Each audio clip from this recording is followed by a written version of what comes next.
You are sitting there doing absolutely nothing when a sudden wave of emptiness hits you. Your mind starts racing, replaying problems and drifting into anxiety without a specific immediate cause.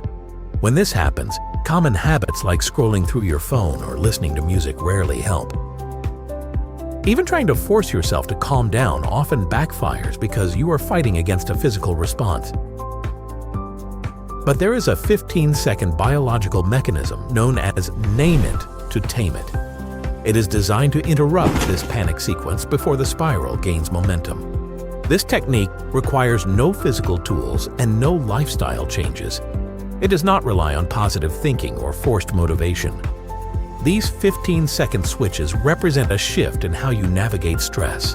Instead of reacting to the spiral, you are learning to manually select your brain's operating mode. This diagram shows two operational states of the brain: the thinking center handling logic and the reacting center managing emotions. During a stress spike, your brain abruptly shifts power into the reacting center, and the logical center goes dark. This is where most of us get stuck. We try to analyze why we're stressed while trapped in this reactive state. That frantic analysis is useless because the logical tools you need to solve the problem are currently completely offline. Step 1 is a deliberate pause. For 10 seconds, set aside the attempt to solve the problem and focus entirely on identifying your current state. You cannot fight an emotional spike with logic while the thinking center is inactive. You have to force the brain to switch its operating mode first. To break the loop, apply a rigid verbal label to the feeling. This mechanical action forces the brain to move from feeling to identify. I am feeling overwhelmed, or I am feeling irritated. Say it silently or out loud. Your brain cannot fully execute a panic response and logically label a concept simultaneously. Labeling interrupts the feedback loop.